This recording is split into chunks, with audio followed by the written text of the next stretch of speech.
키워드를 살펴보는 오늘의 화제, 빅뉴스 시간입니다. 장명훈 기자와 함께합니다. 어서 오십시오. 첫 번째 보겠습니다. 목숨 건 무단횡단. 누가 그랬습니까? 네, 준비된 영상을 같이 보시죠. 대구 동산동 도심을 주행 중이던 차량의 블랙박스 영상인데요. 왕복 8차선 도로를 지나고 있는데 중앙분리대 쪽을 좀 보시겠습니까?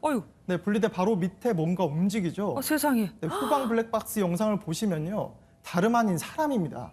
네, 차들이 쌩쌩 다니는 8차선 도로를 무단횡단한 겁니다. 아니 무단횡단 하지 말라고 중앙분리대까지 설치해 놓은 거 아니겠습니까? 근데 네. 거기를 넘는 것도 아니고 밑으로 기어가면 아니 운전하는 사람은 잘 안 보이잖아요.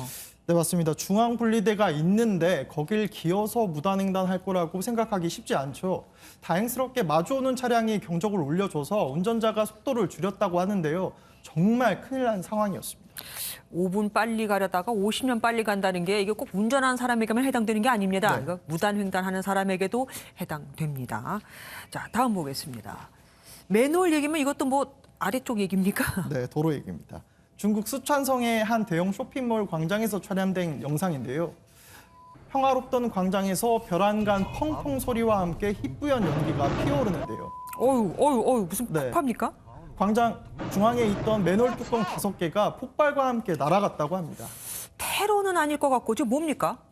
맨홀이 폭발한 이유 다소 어우. 황당합니다. 네? 10살 아이가 맨홀 네? 안으로 넣은 폭죽 때문에 사고가 일어났다고 하는데요. 세상에. 네, 잠깐 설명을 드리면요. 네. 하수도 내에 있는 메탄 같은 가연성 가스에 산소가 공급되고 여기에 조그마한 불꽃이 들어오면 바로 폭발하게 됩니다. 네. 문제는 이런 사고가 중국에서 매년 일어나고 있다는 점입니다. 아이고. 네, 특히 2020년에는 무려 9명이 숨지기도 했습니다. 세상에. 네, 춘절을 앞두고 중국 당국은 폭죽놀이를 할 땐 정화조나 하수도에서 멀리 떨어질 것을 당부하고 있습니다. 실수로라도 맨홀에 저런 걸 떨어뜨려서는 안 되는 거네요. 네. 배워놔야겠습니다.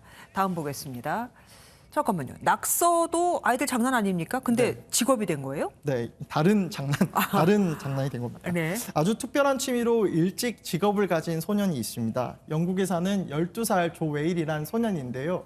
화면에서 보시는 것처럼 벽이며 신발이며 이곳저곳에 낙서를 하는 아주 특별한 취미를 가지고 있습니다. 와. 네, 낙서 대부분은 괴물이나 외계인 등이라고 합니다. 예. 근데 낙서치고는 꽤 그럴싸하지 않습니까? 아기자기한 것도 꽤 많고요. 네, 저도 드는 생각이 낙서보다는 이게 팝아트 계열의 작품 같다 그러니까요. 이런 생각이 들었는데요.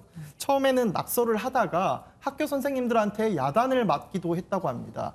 부모님 입장에선 그만해라 이렇게 다그칠 수 있었을 텐데 그렇죠. 오히려 미술 교실을 보냈다고 합니다. 그러니까 미술 선생님이 아이의 작품을 SNS에 올리기 시작하면서 유명해졌고 이번엔 유명 스포츠 브랜드의 디자이너로 채용됐다고 합니다. 야, 아이의 저런 보석 같은 재능을 발견해 주는 게 또 어른들의 의무 아니겠습니까? 네. 예, 다음 소식 보겠습니다. 운전면허를요?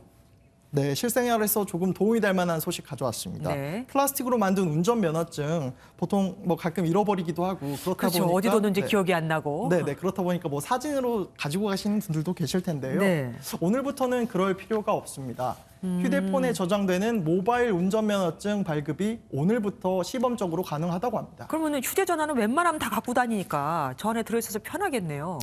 네, 맞습니다. 모바일 운전면허증 이렇게 앞면은 간단한 생년월일과 사진 등이 표시되고요. 뒷면은 면허 번호 등 기존과 같은 내용이 표시됩니다. 현행 운전면허증이 사용되는 모든 곳에서 똑같이 사용할 수 있다고 합니다. 괜찮아 보이네요. 그러면은 저거 어떻게 발급받습니까? 일단 시범 기간이다 보니까 신청할 수 있는 곳이 많지는 않습니다. 네, 서울 서부와 대전의 면허 시험장과 이곳과 연계된 14개 경찰서에서만 발급이 가능한데요. 경찰서나 면허 시험장을 방문해서 신원 확인을 한 뒤에 IC 면허증이나 QR코드를 통해서 발급받을 수 있다고 합니다. 다만 결국엔 면허 시험장을 방문을 해야 하다 보니까요. 절차가 번거롭다는 비판도 나오고 있습니다. 그러니까 결국은 직접 가서 해야 되는 거니까 그게 귀찮아서 그냥 쓰는 사람도 있겠어요. 자, 마지막 보겠습니다. 인도 공화국의 날, 이런 날도 있네요. 네, 조금 생소하실 텐데요. 우리나라 제헌절 생각하시면 되겠습니다. 네, 헌법 발효를 기념해 제정됐는데 독립기념일과 함께 인도 최대 국경일로 꼽힙니다. 해마다 이날에는 수도 뉴델리 중심가에서 대규모 거리 행진이 벌어지는데요. 코로나19로 시련을 겪었던 지난해에도 대규모 퍼레이드를 벌였고요. 올해도 역시 군사 퍼레이드부터 시작해서 학생들의 화려한 군무, 오토바이 묘기 등이 펼쳐졌습니다. 예. 아니 인도에서 제가 알기로 코로나로 굉장히 많은 사람들이 숨졌잖아요. 그럼에도 불구하고 저렇게 진행하는 거 보면 굉장히 중요한 행사이기는 한가 봅니다. 예, 지금까지 장명훈 기자와 함께했습니다. 고맙습니다. 네.